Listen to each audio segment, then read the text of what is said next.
the Bitcoin network exists everywhere at the same time. And then the little guy like loses everything. Right? Like if you take away the money printer from these people, they lose like 80% of their power. So what's the point of having Bitcoin if you're not going to spend it? Consider me an article that you're about to read. I like that. Consider me an article you're about to. You better not be talking to random aggressive women like that. You're listening to the Flirting with Bitcoin podcast. I'm Mandana. I'm Ian. That's Keon. And we're the Receffies. My husband loves Bitcoin, and once a week I let him talk my ear off about it. Yeah, I'm a real cheap date. Cheap maybe, but it's a lot of work. If I'm going to do something, may as well do it the best way possible. And Flirting with Bitcoin is audience funded without ads or sponsors. This ain't your grandma's podcast. This is podcasting 2.0. But we can't do this for free, babe. We have Bitcoin to buy and a new mouth to feed. See? Our son agrees with me. If and when people enjoy the show, they can support us by giving us a review on Apple, Spotify, or wherever they're listening. They can share episodes on their social media, and of course, they can send us some money. Obviously, I prefer Bitcoin, and the best way to send us some is through our two favorite apps, Strike and Fountain. Let's explain how that works at the end of the episode for anyone curious. Sure, babe. But I still like real money, and so if you want to support us... Babe, Bitcoin is real money. Sure, but if you want to support us with old school money, go to flirtingwithbitcoin.com and subscribe. We offer monthly and yearly subscriptions that come out to less than $1 an episode. To all our fountainheads out there, keep making and sharing clips of the show to cash in on our bounty program. Make that money, honey. Y'all ready? Hey, Keon, you ready, baby? Let's go. Hey, Ian. Hey, Mandana. Hola, Spain. Namaskara, Nepal. Guten Tag, Germany. Sawadee, Thailand. Hola, Brazil. Good day, UK. Good day, Canada. Hola, Argentina. Buongiorno, Italy. Kamusta, Philippines. Namaste, India. Bonjour, France. Hello, Indonesia. Hola, Portugal. Hello, Netherlands. Konnichiwa, Japan. Guten, Poland. Zdret. What's up, Bulgaria? Hola, Mexico. Good day, Australia. Hola, Venezuela. And howdy to Texas. List just gets longer. Well, I put everyone on the list that is 1%. Okay. I figured we should be a little more inclusive. Top 10 wasn't really switching up a lot. And the minute that we did that, Nepal jumped to number 2. Yeah, it's really exciting. Namaskara. What time is it, babe? The current time is 816-656, and we are approximately 1,610 blocks since our last recording. How many blocks till the halving? 23,344. And if I gave you $1, how many acres could I get on Bitcoin Island? Well, as you've probably noticed, the price has been on the move lately, so you can get a lot fewer acres today, aka Satoshis, for $1. Today it is 2,742 acres. I can almost visualize that. It's still a lot of acreage, right? And if I wanted to buy like a dozen eggs. For a dozen eggs, we're at about 3,000 Satoshis. And I want to call something out that Cindy called out in the comments. The website, pricedinbitcoin21.com, it's showing the prices of commodities, not necessarily the price that you would see in the store, but the premise is still the same, right? The price that you see in the store is a derivative of the commodity price plus a bunch of middlemen taking their cut. So she had just made a comment about the eggs. So 3,000 Satoshis for a dozen eggs sounds pretty cheap, right? Sounds like $1. Yeah. But that's how much, I guess, eggs go for commodity prices. I would hope so. I would hope it. I mean, if only it was cheaper than that. All right. What about other stuff? Beef, gas, milk. Yeah. So in that vein, you can get 1 kilogram of beef for 9,800 Satoshis. You can get a gallon of gas for 7,200 Satoshis. And you can get 100 pounds of milk for 41,000 Satoshis. Yum. But here's something interesting, right? So we did the Satoshi price index a couple weeks ago, and then the priced in Bitcoin21.com website went down. So I wasn't able to like get the prices on a recurring basis, but now it's back up. And the Satoshi price index is down 4.4% during this run up, which was actually a run up of like 20 to 30% of the Bitcoin price. So what does that mean? So the prices of the commodities aren't moving in tandem with the dollar price of Bitcoin. The price of the commodities will take time to catch up to the dollar price. Because you can't just click a button and buy, thousands of eggs, right? Like it takes contracts and prices have to be negotiated and stuff like that. But the dollar price of Bitcoin can move 20% in a week. Ooh. Because it's just button clicking, right? So it can go up and it can go down. It can go either direction, yes. On the long timeline, it's only going up and to the right, though. All right. And how many days till the halving? There are 169 days until the halving. So that means if I wanted 1 Bitcoin by the halving, how much Bitcoin would I have to buy today? You would have to buy around 600,000 sats a day to get to 1 Bitcoin by the halving. And that would cost you $215 today. But if you don't want to, stack every day, you could stack on a weekly basis, which would get you to around 4 million sats per week because there's only 24 weeks until the halving. And that would cost you about $1,500 a week. Well, today, it's probably going to cost you more next week, given the price movement of Bitcoin. And there's only 5 months to the halving. So if you were stacking on a monthly basis, that would be 20 million sats a month, which is around $7,200 a month. You're going to have to kind of already have some money to get in the game at this point. I mean, yes and no. There's a meme. You're not on Twitter, but there's a meme that says like, sell all your chairs, right? Like sell all the stuff you don't use. We have a lot of stuff, we being the proverbial we, have a lot of stuff that we don't use. And if getting to 1 Bitcoin is your goal, sell some stuff. Go through your house and find something that you haven't used in, 6 months or a year. You can get $50, $100 for it. $100 in Bitcoin might be $1,000 in a couple of years versus having that thing that you just had to hold on to. Yeah, or be like me and do it in your buy nothing group. Don't make any money off of it, but be free. I mean, you could do that also. You just won't get to 1 Bitcoin. Yeah, that's not a way to do that. No, that's not a strategy. That's not a winning strategy. So we've hit a milestone, haven't we? The pod.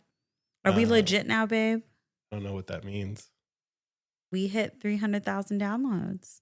Oh, I mean, look, I still am not 100% on these like podcast metrics, but I see your finger loaded over there. Do you know what you're about to press? No, but let's find out. Oh, that was a nice one. Yeah. 300,000 downloads. I'm celebrating it, babe. Yeah. It's a pretty big deal. Yeah, I mean, downloads is one metric that I would say this is even a thing because podcasting is new, but like legacy media podcasting. Because we're doing value for value. So to me, I think sats per episode or sats that we bring in for the show is a much stronger signal than downloads. But since that's all new, if you go on the internet and you look for like how many downloads does a successful podcast have, I mean, the numbers are all over the place, but most of them say we're doing really well. So I'm going to say we're doing really well. Yay. How are we going to celebrate? We're going to record an episode and keep putting out the stuff that the people want. Fair enough. All right. So we're crushing it. I mean, it doesn't feel like we're crushing it to me. Yeah. We have like our diehards, like we said in our last episode, that have been around since day one. We see the numbers coming in from like countries that we've never been to, but they're somehow finding our podcast and listening. And so that's really cool. The thing that I think is missing, and the thing that I realized that we probably haven't been pushing as hard on, is like the like engagement with the listeners.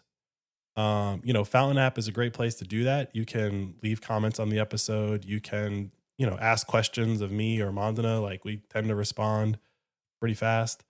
But I think that engagement part is why it feels like we're not doing great, or like that's the part that's missing for me. Are you saying you're missing the fame? Not the fame. The fanfare of it all. Well, like let's put it in a different angle, Ian. right? Oh my God, is that Ian from the Flirting with Bitcoin podcast? Oh my God.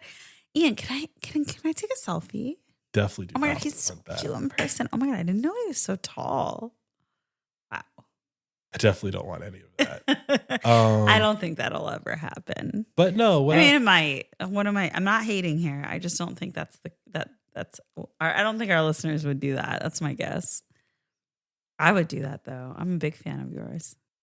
But no, like it's not the fame or anything like that. It's like I know when we have a really good episode that like hits with a lot of people, because we'll get like a lot of engagement on Fountain. And so for me, when I see that, it's like, oh, that was a really good episode. That's the like reaction that I want to every episode. Mainly just like discussions about stuff that we talk about, because, like I don't get everything right.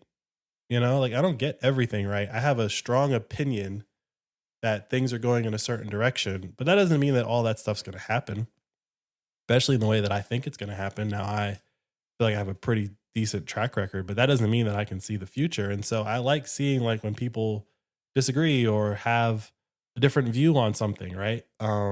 That's the part that's missing for me. That would make me feel like we're doing like amazing. I think we're doing really good, but that would make me feel like we're doing amazing if every episode started that type of like back and forth. Yeah, I hear you there. I think I like the pace that we're going.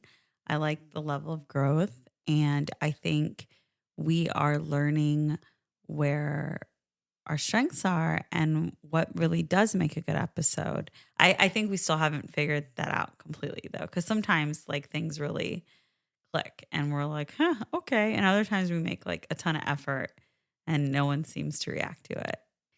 But that's like ideating, right?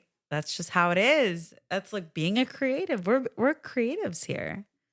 Mm-hmm. But either way, look, in life, you're probably never going to get where you're trying to go, right? The goalpost is always going to move. You're going to think, okay, if I just had this, then I'll be happy. And then once you get that, you think, yeah, but if I just had this, if I just had that, right? How a lot of us are, right? In this capitalistic world, nothing is enough. We have to enjoy our milestones and our victories, as small as they may be. Oh no, 300,000 is a very big milestone. Yeah. Like when I was saying, like on the internet, depending on who you like, what Google search results you get, like there are some things that say like 10 downloads for an episode is successful. It is. I agree with that statement as well. Then there are other things that are like, if you don't do 30,000 downloads in a month, like what are you doing with your life? Like those are both on the internet at the exact same time. That's like a very big I'm like the 10 downloads an episode. We're actually really lucky. Our episodes did. Speaking of, I met up with one of my friends who thought that the Yuppie Elite episode was me talking about him.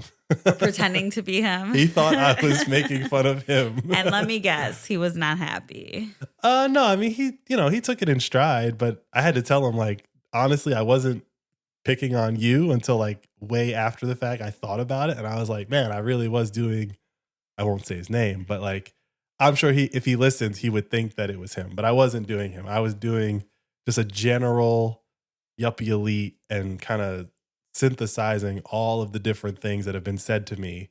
We had, you had a party this weekend and one of your friend's husbands said a bunch of Yuppie Elite stuff to me. Oh, tell me about it. I mean, honestly, it just kind of like washed over me. I know. Yeah. Right. Cause like, you're so used to it. I mean, he asked what we were doing and I was just like telling like the generic stuff. And he was like, I heard you guys had a podcast. And I was like, yeah, it's about Bitcoin. And he was like, oh, and then he just said all the Yuppie Elite stuff that he had heard about Bitcoin, all the FUD, right? One, for example, please. Criminals use it. Ah, okay. Right. It's so weird to me that people care about that. I mean, that was like one. The other one was like, the one that we said on the episode. Literally, the stuff that we said on the episode was like I could just save my money in like a Vanguard. Literally is what he said. And I was like, yeah, you could do that. Let's just say you get 7% a year and I get 100% a year. Like, yeah, if that makes you feel safer, go ahead. You know, like, but it was funny. He literally said definitely 2, but probably 3 things word for word. And I just kind of like laughed in his face, like not on purpose and maliciously, but just was like, yeah, I know you're going to say that. Also, when people are like, how's the pod going? They don't expect us to say, oh, it's going really well, you know? And so I'm like, I don't really want to have that conversation because then I need to explain why it is we're doing really well. And that's just a complicated explanation. It's like, then you have to explain Fountain because they're not using Fountain.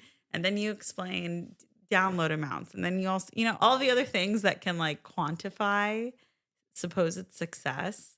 It then like goes over their head because nobody expects our podcast to be doing well because they don't listen to it. Well, there's like a meta point there. I think this weekend I was thinking about this, which is no one expects our podcast to be doing well because no one thinks that Bitcoin is necessary. People that we interact with on a daily basis live in America. Mm-hmm. They have access to banking. They don't suffer like 90% of the problems that, as I said, like Nepal and Thailand are in our top listener group. Mm-hmm. Like we've been to Thailand. I could see why the Thai might want Bitcoin, mm-hmm. right? But the point is that like if you don't see the problems that it solves, if you don't experience the problems that it solves, then like you can't fathom that someone would spend their time listening about that, right? But at the same time, like we're so fun though. So I'm like, don't you just want to hear us talk? No, they came to our party. That was enough for them, right? Like, and probably only half of them wanted to be there. The other half were there with their significant others. Tell us how you really feel, Ian. Going to parties. I'm just saying, like, you know, it's a group of women throwing a party with bringing their husbands. I know. I feel bad for husbands. They're always just lumped together. I mean, look, we're men. We can have conversations, you know, but at a certain point, it's like I can't talk about sports betting and I can't talk about the football game tomorrow, and like I just can't. So I just kind of like moonwalk away when that stuff comes up. I'd rather just go sit and stare at the tree. Homer Simpson moving into the bush. Exactly. But I was saying that to say that in talking to my friend who thought the Yuppie Elite episode was about him, you know, he's my friend. So I'm trying to explain to him why this thing is important. You know, like it's like, I really want you to understand why this is important, because once you understand why it's important, you will be right here with me. Like we're friends. I know that you see the problems in the world that I see, but like, you're just not consuming information that tells you that some of those problems are solvable. A lot of the information that he consumes is like, oh, this is like an intractable problem. And I'm like, no, it's actually not. Right? Like if you take away the money printer from these people, they lose like 80% of their power. Mm-hmm. The other 20% is just the fact that they're technically still in power, right? They can use the levers of government or whatever to try to control the masses. But if you can't, you know, I was trying to explain to him, which it was funny, like he did not know that we've tacked on like $2 trillion to the deficit since the debt ceiling was resolved 6 months ago. $2 trillion in 6 months. I was like, dude, that's $4 trillion a year. Not like spending, deficit. And he's like, well, yeah. Oh, but, and I'm just like, what are we going to do about it? You tell me the solution to that, and I'm willing to hear you out. I think we can just assume they're going to print money forever, and you need to protect yourself from that. And once you accept the fact that money printing is the problem and that they won't stop, then you start looking at Bitcoin differently. But until you accept the problem, the premise that the money printer is the problem and the fundamental problem, you'll always be able to say, oh, but what about this? What about that? What about this? What about that? We can vote them out. We can pick different people. I'm like, no, they all print money. Just because you're the guys that you like print money for things that you like doesn't mean that the guys you don't like don't print money. They all print money. So your theory is after the conversation you and I had, and now a conversation with a friend in real life who is the Up Elite persona, you think that the key to driving change in thought with the Up Elite is to drill down on the point that the money printers are the problem. I mean, we kind of did this in the episode. We talked about it a little bit, which is you have to show them that they have a problem, right? Part of the yuppie elite is that they don't think that they have a problem. And maybe they're willing to accept that, well, gas is a little high, right? And I drive a car. And maybe they're willing to accept that food is getting a little bit more expensive and I eat food. But like short of those two things, which ironically are like the majority of what we do is use energy. Those are both energy, right? But short of those two things, like it's very hard to get the yuppie elite to think that they have a problem because as we've said, like they kind of benefit from the system. Now, some benefit more than others. And I would say my friend is not like the top tier benefiter of the system, but he's got a pretty solid job and it doesn't look like it's going anywhere. And if it does go somewhere, he just would probably make a lateral move into something else, right? Like he feels very confident in his position. So yeah, things are getting rough, but like I'll weather the storm. And I'm like, I'm not trying to weather the storm. I'm trying to sail away before the storm even gets here, right? If you want to like hunker down and put boards on your wall, on your windows, right? If you want to prepare for the hurricane, fine. I'm leaving, right? Like I'm going to go where the hurricane's not. And Bitcoin is that lifeboat that will get you away from the storm if you get in soon enough, right? But I would argue that after this halving, it's not going to hit the same for a while because there's only going to be one BlackRock ETF approval. There's only going to be one like billions of dollars of injection into Bitcoin, right? And those are going to cause the price to accelerate so fast that even if you get it 4 years later, you're not going to get a taste of that. I really wonder. That transition. I really wonder if that's how it's going to play out, babe. So, based on this, I think, closeout of the Yuppie Elite persona, it's time that we take on another one. Sure. What do you got? I'll tell you right after this.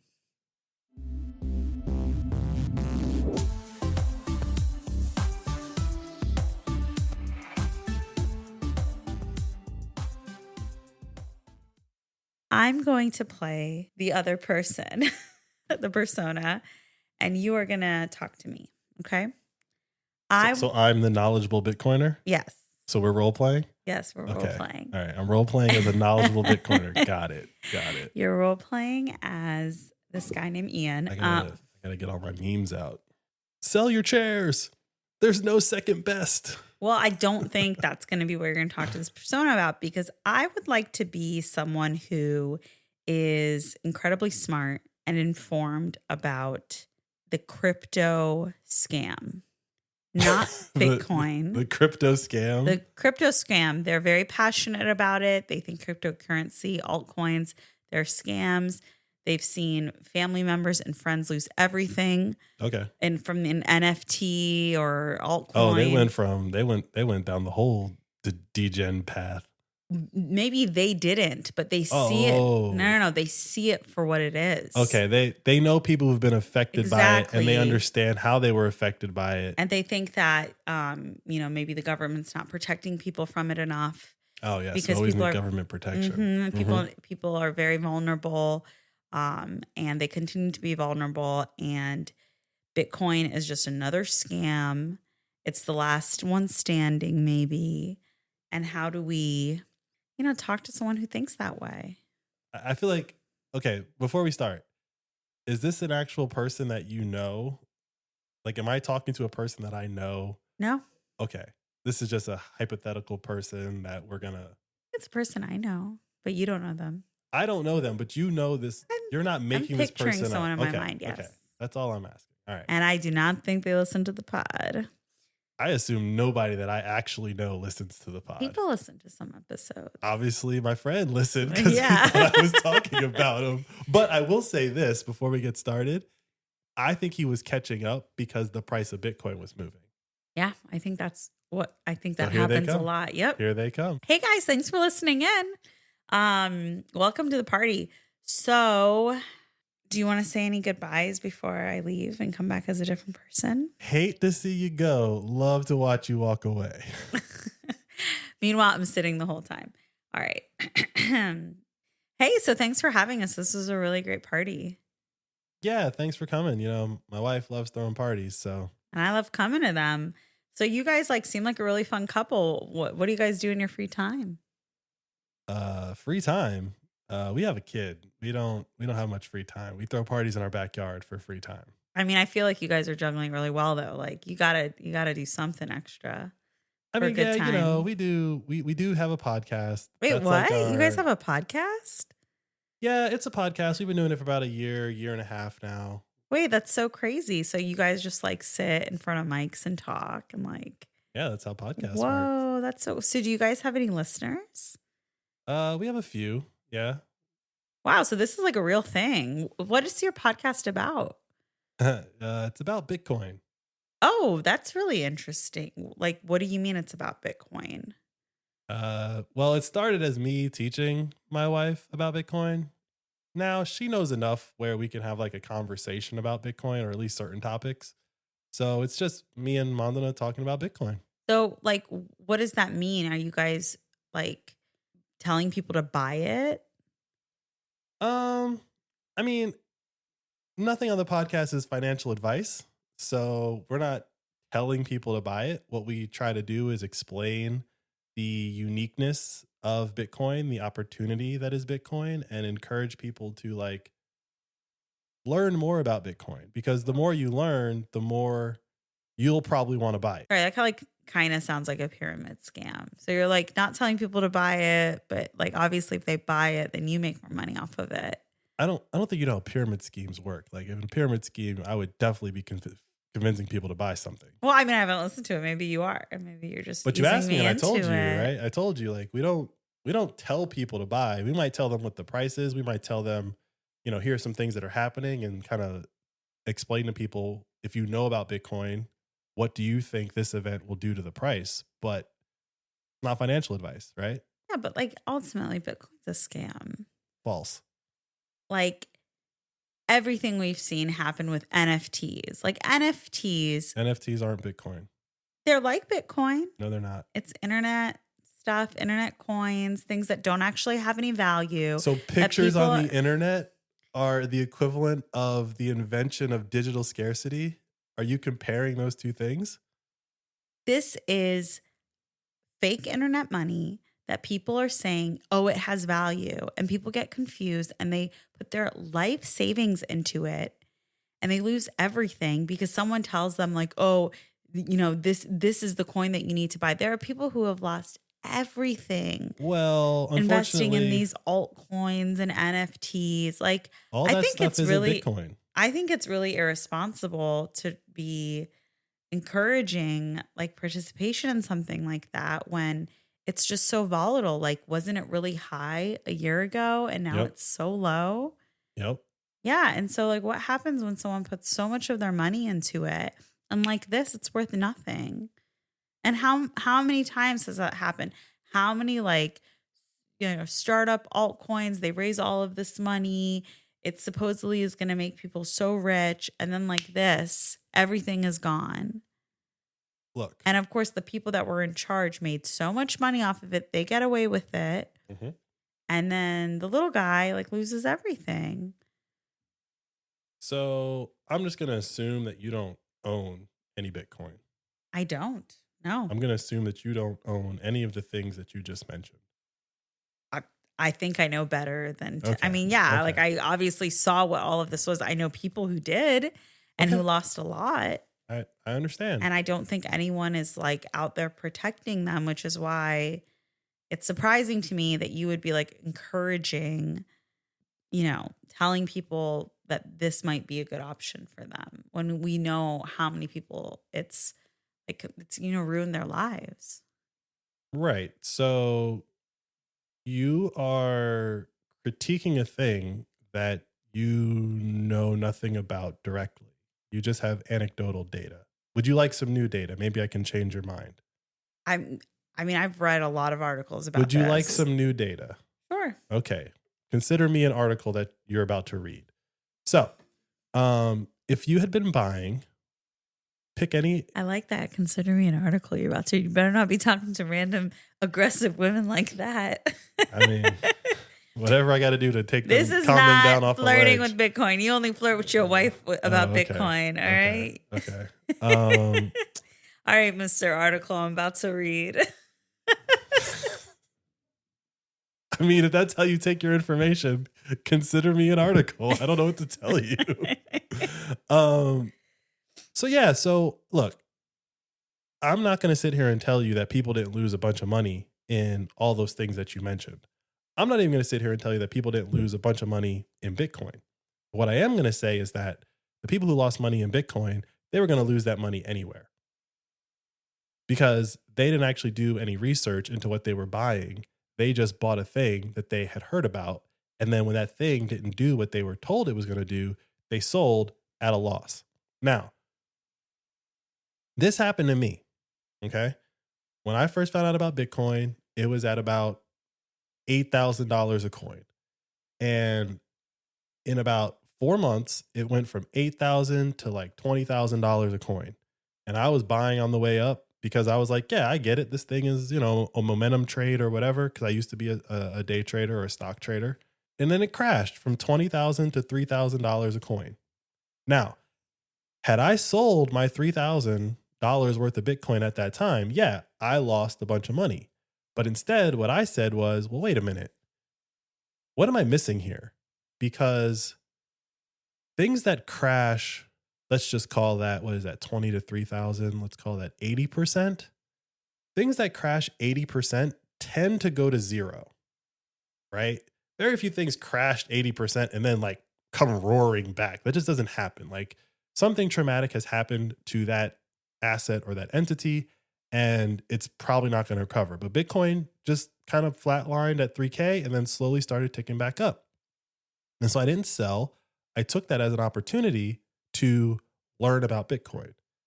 And the more I learned about Bitcoin, I realized that all those people that sold that caused that crash didn't actually understand what they owned. Well, maybe they had to sell. They needed their money. How do you know that it's going to go back up? And how long did it take for it to go back up? And why are you saying that it'll never go to zero? Like it could go to zero still. You just lucked out that it didn't go. It can't go to zero. Why can't it go to zero? Because that would mean that everybody is trying to sell their Bitcoin at the same time. And that'll just never happen. That'll never happen because there'll always be at least one buyer. Me. You're keeping the price. Oh, so you'll maybe set it to $1? I'm saying if there's somebody on the planet that's trying to offload their Bitcoin and they have any amount of Bitcoin that I can afford for $1, I will gladly buy all their Bitcoin for $1. And there are literally thousands of people that think the same way as me.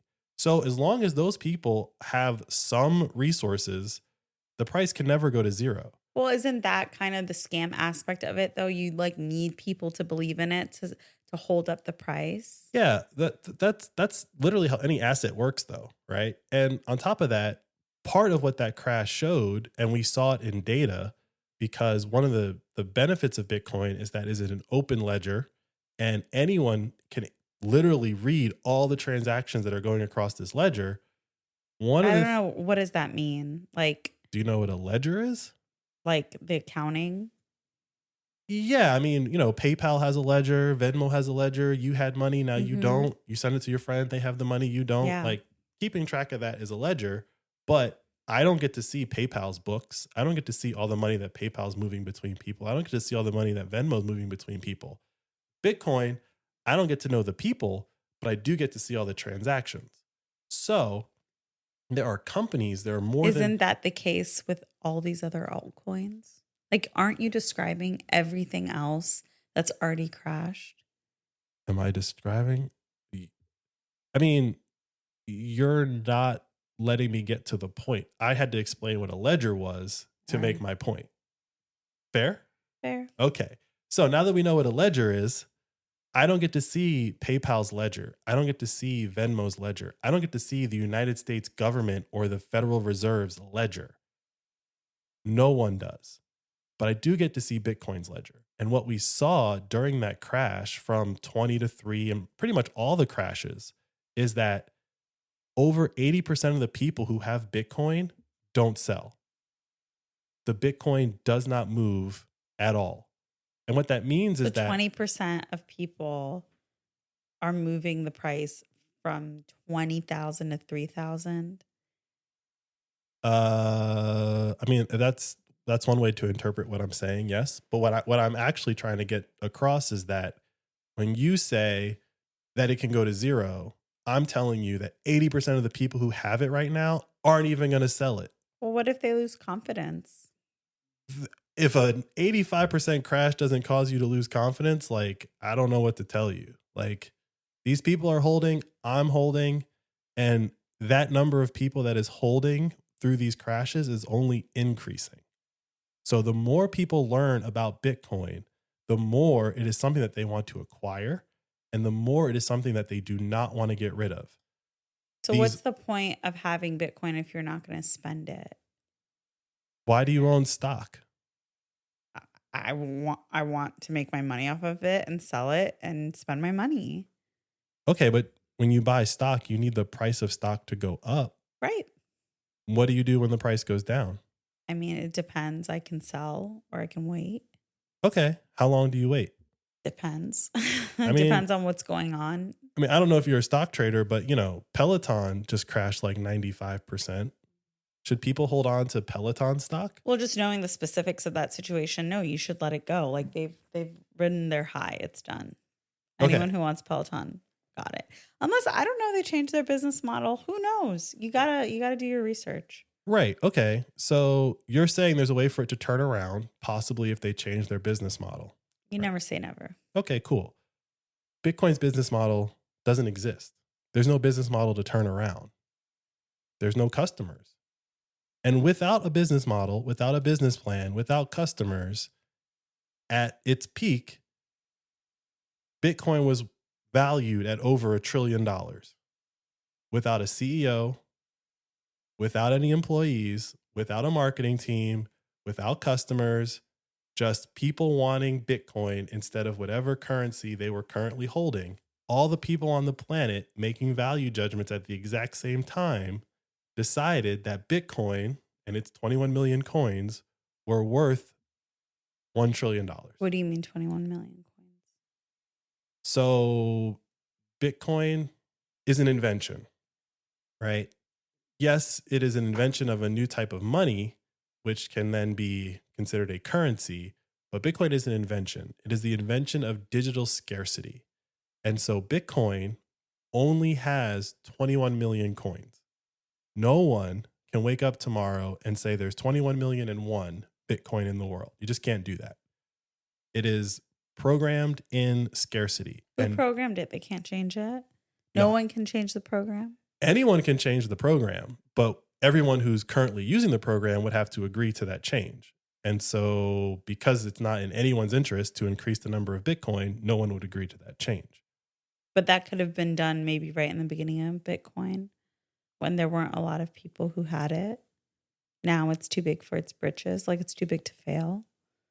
It's not too big to fail. It's that if you want to make a change that would be detrimental to everyone who currently owns Bitcoin, good luck convincing all of them to make that change.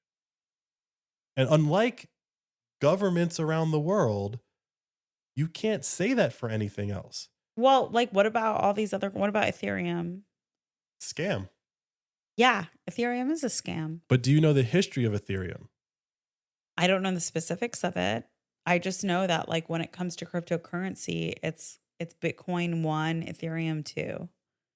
Sure. But, I understand that you have some very strong opinions on these things, but it doesn't sound like you have enough information to really explain why you're mad or passionate about Ethereum being a scam or any of these things being a scam. I'm passionate about something that I have done enough research in to understand that it's not a scam. And you haven't done enough research to explain to me why any of these things are scams. You just know that they are. It just I mean, look, I don't understand how something that like is just made up. It's a digital currency. There's nothing that backs it. There's no governments aren't letting people use it. Like it's going to get stopped. And so Governments can't stop it. governments are blocking it. They can't stop it. I can send you as much Bitcoin as I want right now. And then I can tell any government in the world to go sit on it and rotate. And there's nothing they can do. Nothing they can do. China banned Bitcoin. Well, they didn't ban Bitcoin. They banned Bitcoin mining, ostensibly banning Bitcoin. They didn't affect it. Then let's go into Bitcoin mining. Bitcoin mining is such a waste of energy. No, it's not. False. Can you elaborate on that? Explain to me how it is a waste of energy. All right. So we have a world where we don't have Bitcoin, and then all of a sudden we have Bitcoin, and there's so much increased energy usage. Define so much. Don't miners require a lot of energy to mine one Bitcoin? I'm not arguing that. I'm asking you to give me a number for the amount of energy that they use. I don't know the number. I just know that That's it's more the than it problem. existed. That's the problem. You don't know how much energy is being used, but you think it's a lot. And I'm going to tell you that it's not a lot. And then you're going to say, but that's not what I heard. And I'm going to tell you, but that's the truth. But isn't it more? It's less than Christmas lights. All right. It's less than Christmas lights. It's less than washer machines. Yeah, it's less than all the other electronics that we use. I mean, washing machines serve a purpose. I would say Christmas lights do not. Okay. To the same level or degree as like laundry, but okay.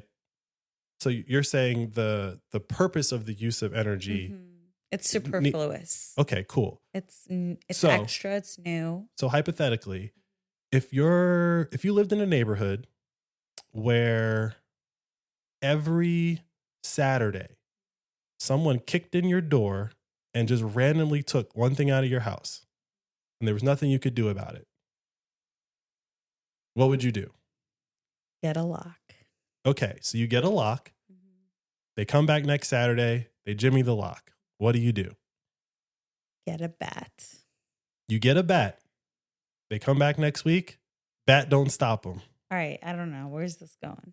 The point is that you would at some point be willing to pay up to a certain amount to stop that from happening, right? Like if I gave you $1 amount and said, hey, for $30 a month, I can stop this person from kicking in your door. Would you give me $30 a month? Sure. Cool. If I said for $30 a month worth of electricity, I can stop that person from kicking in your door, would you consider that a good use of electricity? Sure. Well, every day, the United States government kicks in your front door and takes about $30 from you worth of inflation. $30. I mean, I do not agree with the inflation numbers that they're telling us right now, but $30 is a lot. Even if it was $1 a day, that's still $300 in a year. You do understand that inflation robs you. I do. Okay. Yes. So with Bitcoin, you can protect yourself from that inflation because nobody can inflate Bitcoin. No one has control over it. No one can make more of it.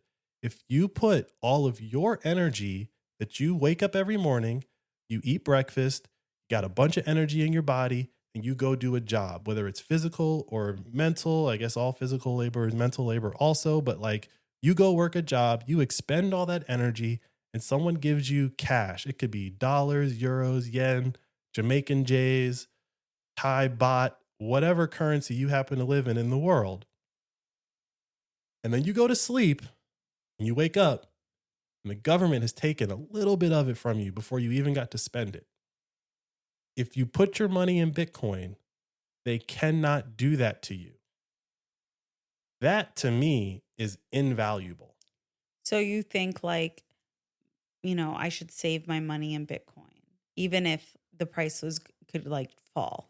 I think that you should do some serious research about Bitcoin. I will spot you that everything else is a scam. We can agree on that point. We don't need to do any research on that point. All of the things that are not Bitcoin are a scam. They were created by people who had the realization that I just said, which is you cannot change Bitcoin. Mm-hmm. You want to make a change to Bitcoin that would be detrimental to everyone else? Good luck. All of those other things were created by those people. You're like all in on this Bitcoin thing. Yes.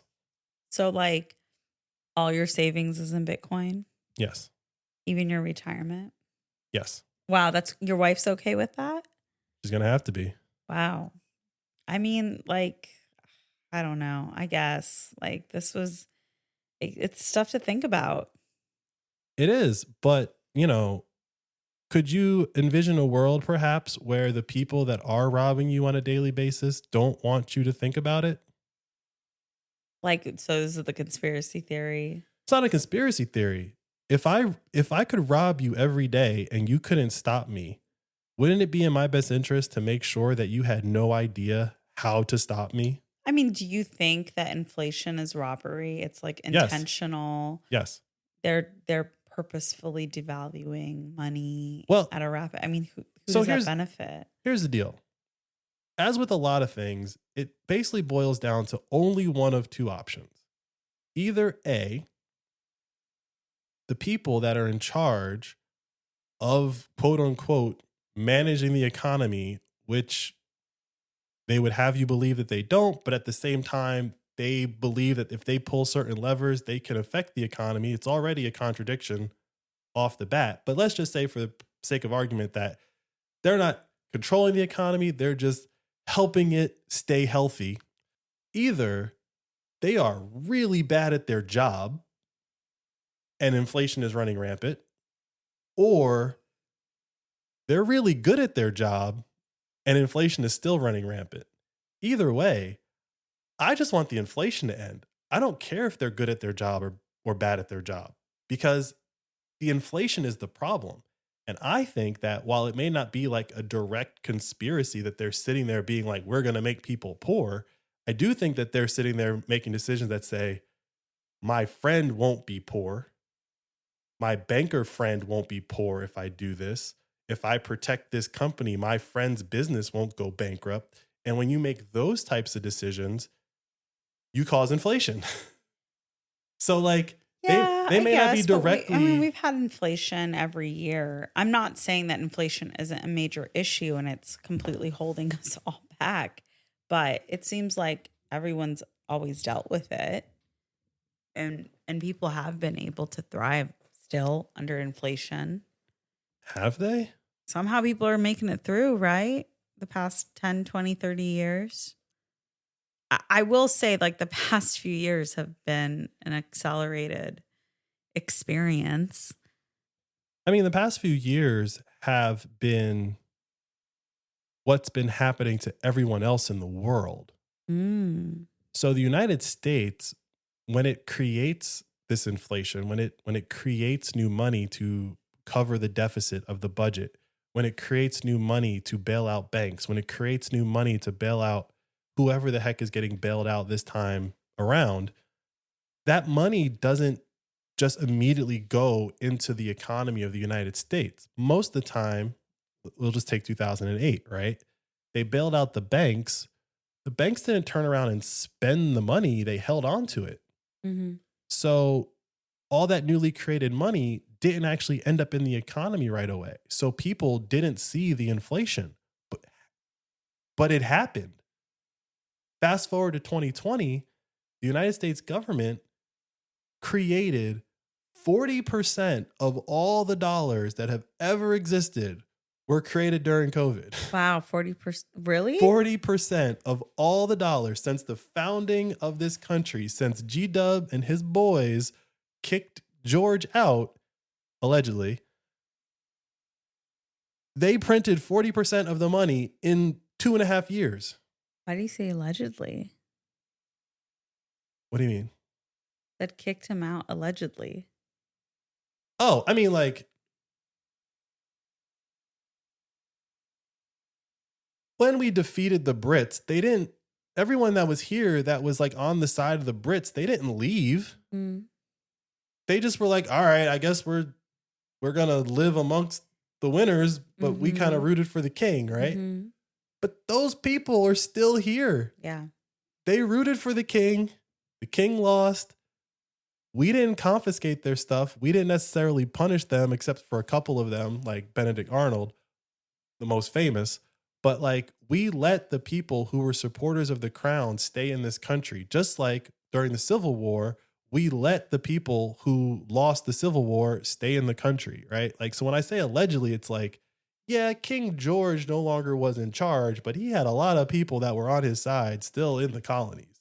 So, yeah, bring it back to inflation. Cool. So with inflation, the printing 40% of all of the money, it has to go somewhere.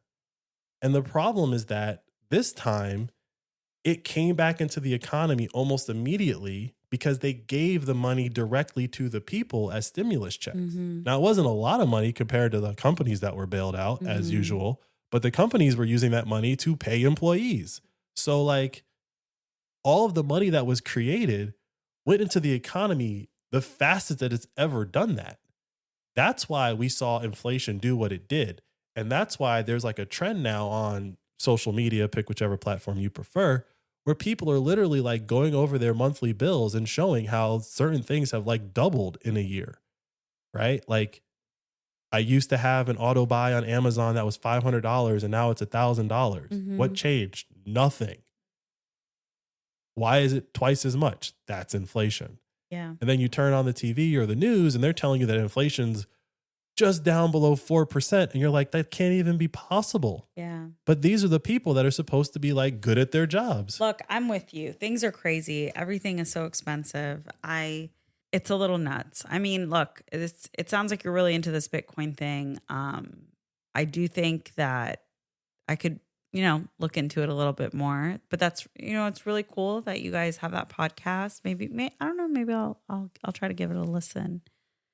Yeah. I mean, start from the beginning. If you're genuinely interested, I would say start from the beginning because it's me teaching Mandana some of the basic things about Bitcoin. And so it sounds like you need some of the basic info for you to like build up your knowledge base so that some of the things that you just said or are repeating is my guess. You would know that like you're repeating something that's just not true, right? Like the energy usage thing. Like there's been a series of articles debunking the fact that Bitcoin uses all of this energy, but people keep saying it like it's true. And I just have no time for that now. Like if anyone, I'm just going to say, thank you for giving me your time. I'm just going to say false. Like that's just not true. Yeah. Like you're repeating a lie. And as a Bitcoiner, it's important for us to know those types of facts because without them, yeah, I can't argue with you about the energy usage because it is a new thing that didn't exist and now uses a lot of energy. But like, I don't see anyone banning Xboxes. I guess we also use a lot of energy, like moving money around already. Well, I mean, that's the irony of it all is that it costs no energy. It costs nothing to move the money around that we currently have. It costs a lot of energy to enforce the rules of that money. Yeah, like you have a bank that operates, for example. No, you have an army that enforces the rules. Oh. Right? So just to give you a little example here, they accused Saddam Hussein of doing a lot of things. And I'm sure he did most of them. But the thing that got him killed was trying to sell his oil in something other than dollars. Yeah. That was when Saddam Hussein fell. It took a military to enforce that rule. You do not sell your oil for anything other than dollars. And that expenditure of people's lives, military equipment, and wrecking a country, that cost a lot. Yeah, I mean, let's talk about the dollar. The dollar is never going to concede to another currency. Well, I mean, so the dollar itself doesn't have to concede anything, right? Like if the dollar was to concede, the United States government would default on its debt. The United States government wake up one day and say, this 4 or $5 trillion that we owe to somebody. We're not paying anybody back. If we did that, yeah, we'd concede. The dollar would concede. We'd have to come up with something new. And, all the assets that were priced in dollars would get totally thrown out of whack. And thus the entire world economy would get thrown out of whack. That doesn't mean that something else better can't just replace it, or something else better can't exist and slowly grow up alongside of it and just let people figure out that it's better. Like what the euro used to be. The euro was never better than the dollar. Ever. It was just a pretend currency that the banking cartel wanted to exist so that they could control Europe. Europe didn't need the euro. And it seems like the Eurozone might be breaking up and going back to country specific currencies. Now that's going to be interesting. And they'll probably do it with something digital, right? They won't go back to paper and coins. They'll go to some form of digital currency, right? But the reason is simple, is that while it seems very similar to the United States, the Eurozone is actually a bunch of different countries, not a bunch of different states, a bunch of different countries, a bunch of different cultures, a bunch of different everything. And unfortunately, when you try to give them all the same currency, it doesn't actually work. But isn't that what Bitcoin's trying to do? No. Bitcoin is not trying to replace anybody's currency. Bitcoin is presenting itself as an option that says, if you don't want to have dollars or euro or yen or any of these currencies that can be inflated by the governments that control them, up until January 3rd, 2009, you did not have an option. I mean, technically you had gold, but if you do enough research into gold, you understand that gold's been captured for a while. And it's not the price on the market does not reflect the price that gold should be. With Bitcoin, we have an option. We can all decide that I would much rather hold my money in something that is controlled by none of them. Now, yes, they may all decide that you cannot convert Bitcoin back into the dollar or the euro or the yen. Yes, they can kind of control it. They could decide that, but they can't control the fact that I already have Bitcoin and I already know people that accept Bitcoin for goods and services. And I can live my life perfectly fine without them allowing me to convert it back into dollars to get some stuff in their economy. The Bitcoin network exists everywhere at the same time. So you can live off of Bitcoin? Yes. Today, you can go and buy your groceries with Bitcoin. Yes. You actually, groceries at certain places are cheaper if you pay in Bitcoin. Look, you were an article I enjoyed reading. No, I'm just... There you go. If this chick said that to you... Make sure you put your email in at the bottom. Join the newsletter.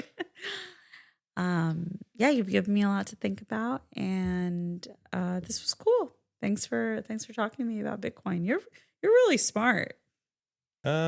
Maybe. I just read all the books. You could be this smart too, if you want to be. I'd rather just read articles like you. All right, don't tell my wife.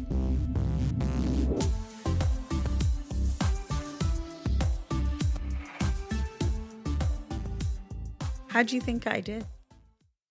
I mean, you're good. Like, I don't know. Like, so have you ever had a conversation like that?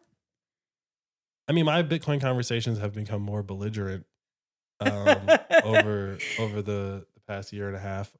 Belligerent? Yeah, even with my buddy from the other night. Like, I want people to understand what it is. But then there's like a switch in the back of my head where I'm just like, you know what? I don't care if you don't understand. Like, I really don't. Because at a certain point in your life, doesn't matter. At a certain point in your life, you're going to remember this conversation. You're gonna have to. And it's going to be like 10 times worse than anybody who was like, oh, I could have bought Microsoft at this price, or I could have bought Google at this, like, I could have got it on a Tesla. Like, yeah, we all kind of assume those things were going to be good, but like this thing, Bitcoin, you're going to have no choice but to get it. It's very similar to the internet.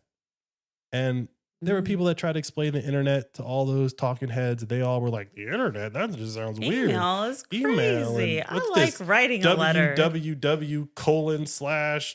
It's like, You've got mail. and now they all use iPhones and they all know how to go to internet websites, and we don't have to explain the internet to them anymore. The only difference is that those people who didn't understand didn't invest in the companies that made the internet the internet. This is just that, but not investing in the money of the future. You're going to use the money of the future one way or another, and I'll just be right at some point in the future, and we can all laugh about this conversation. Money of the future is not a phrase that you use often. I like it though. I mean, it's not even money of the future. It's money of the now. I know, but I like money of the future, and I think phrasing it that way is exciting. Well, I mean, for example, like a little bit of history. To go forward, we got to go back first. You gotta know the history of at least money in North America since the Europeans got here. Before the Europeans, we don't really know what the money situation was, but we do know the Europeans brought their money system. And so when the United States first started, the United States didn't even use like their money.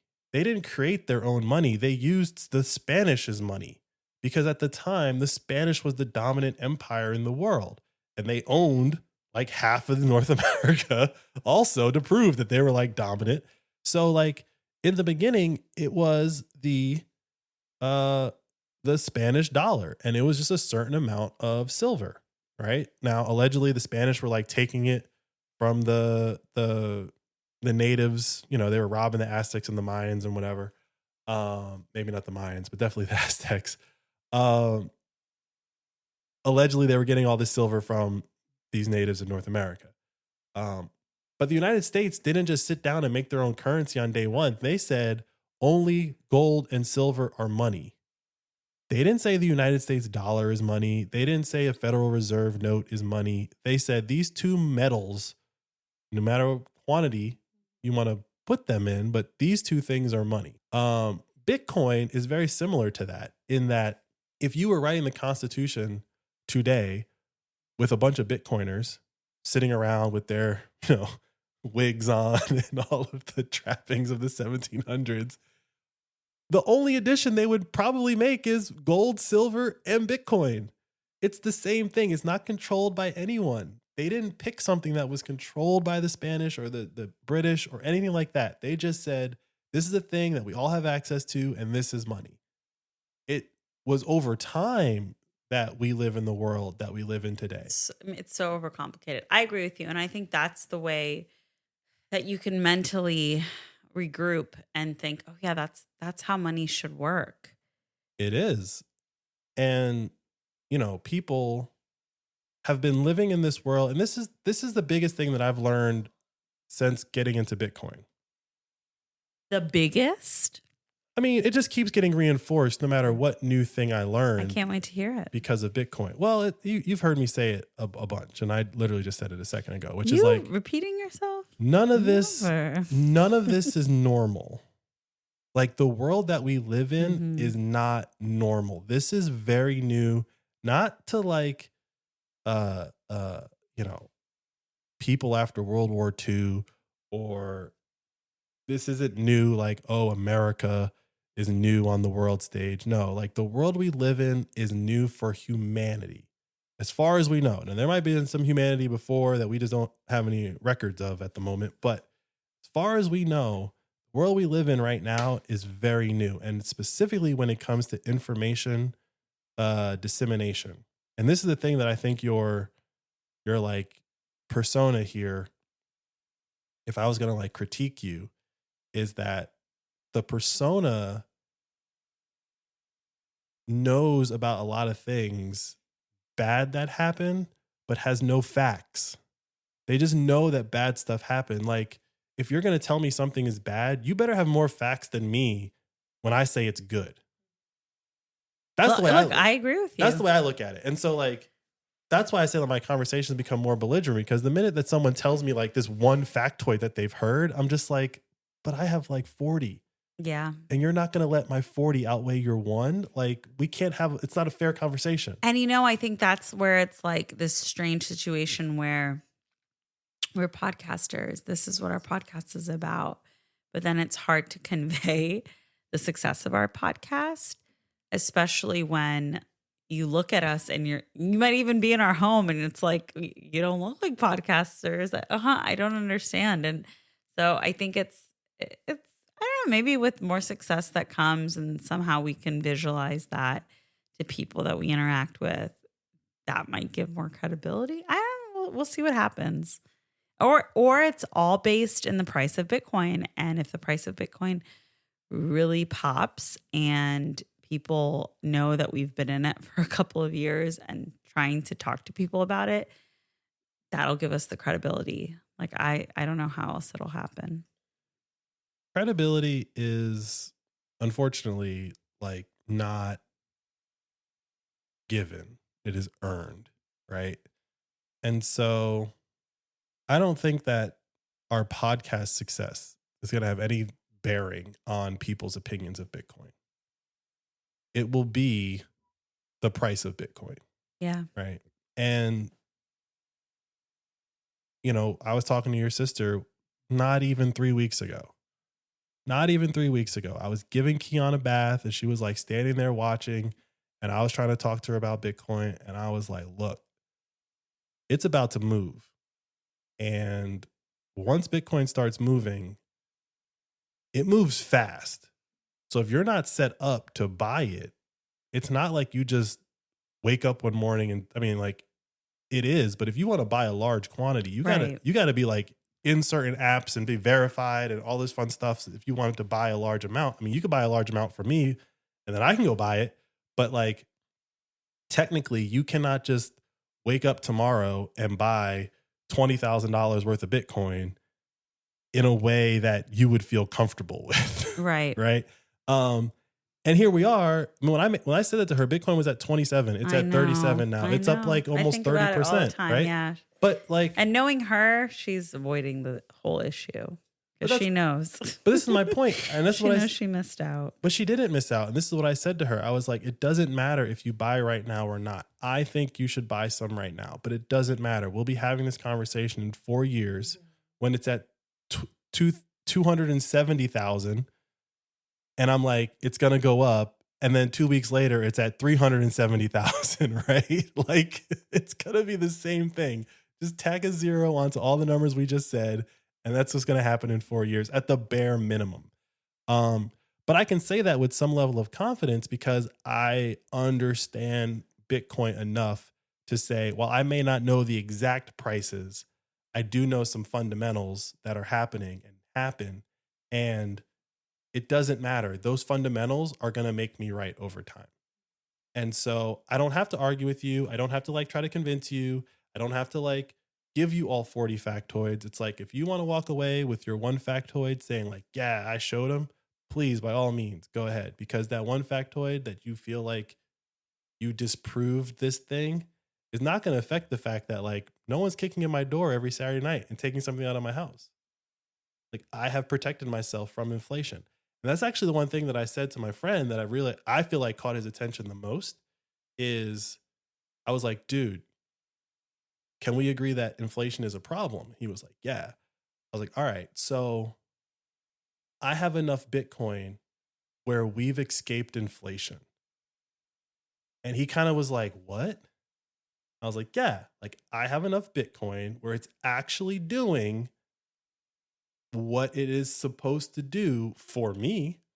And it'll, you know, like it'll take you a little bit longer to get there, but like we have enough Bitcoin where I don't know the numbers, but I do know that the gains in our Bitcoin have outpaced the inflation of all the things that we buy.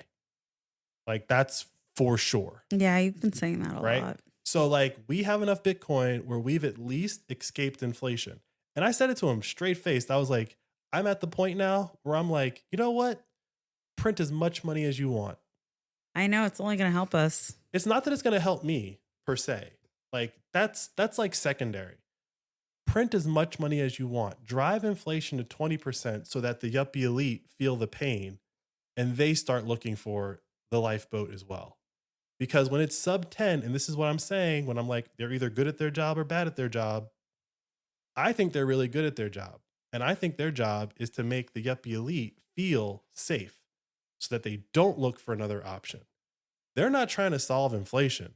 They're just trying to make sure the yuppie elite don't revolt. Yeah, the middle class. And as long as the yuppie elite don't revolt, you can kind of keep robbing the lower classes and benefiting the upper classes. And everyone's like, oh, what's the problem? Why are you looking for something better than the dollar? Nothing is better than the dollar. Print all the money you want. Print another 40%. I don't care. Because that's the only thing. It will affect the price of Bitcoin, which will get their attention. But that's the only thing that's going to actually solve this now. And the irony is that we're pretty much in it. We're like, I don't want to say like, you know, doom and gloom over here, but we're in the part of the game of Monopoly where like everyone knows who's going to win at Monopoly, and we're all just rolling the dice to wait until we all land on Boardwalk and can't afford to pay. Like that's the part of the game that we're in right now. Everyone knows that the United States government has to keep printing money into infinity to keep this, if you want to call anything a Ponzi scheme, the United States dollar, to keep that Ponzi scheme going. They created, or deficit spending, $2 trillion in 6 months. Yeah, I mean, I agree with you. And that's where my brain goes. I'm like, this is not going to last forever. But then I see the United States almost coasting. I mean, we'll see what happens. Not coasting. It's not coasting. It's pretending it is. It's gaslighting everyone. I mean, like, it's coasting in the sense that, like, gravity is going to pull it to the ground. Yeah. Those gliders don't glide forever. So, babe, you've been saying a lot of things, a lot of sayings. What? Those gliders won't glide forever. Those boards don't work on water? I'm an article you're about to read. Yeah, you like that one. I really liked it. I did not like that you said it to someone else. I mean, I'm looking directly at you, so I don't know. All right, you're right. I'm just a little possessive, okay? Surprise, surprise. Surprise, surprise. But yeah, print as much as you want, guys. Don't care anymore. Hey, thanks for listening to the show. Now let's get you set up on Fountain so you can start earning money simply by listening to podcasts. It's time to join the Fountainhead Nation. Go to fountain.fm to download the app onto your phone. Once you've installed the app and have set up your account, search for Flirting with Bitcoin and follow us. You should also be able to find and follow every other podcast you listen to as well. Listen to our show and episodes from your other favorite podcasts to earn your first sats, which are fractions of a Bitcoin. And keep an eye out for our promoted episodes on Fountain's homepage. We promote every episode so you can earn up to 100 sats just for listening. Yeah, that's right. Your attention's valuable to us. You're not just a set of earballs we've collected for advertisers. You can use the sats you've earned to send us a boost, which is like a little payment with a message. We are very active and respond to almost all the boosts we get. Every episode, we also give a shout out to the top boosters from the previous episode. And if you want to support us or other podcasters with more sats than you earn, you can top up your Fountain wallet with a bank card or a lightning transfer from apps like Strike or Cash App. The easiest way to learn is to just get started. If you have any trouble, It's about to move. And once Bitcoin starts moving, it moves fast. For Podcasting 2.0,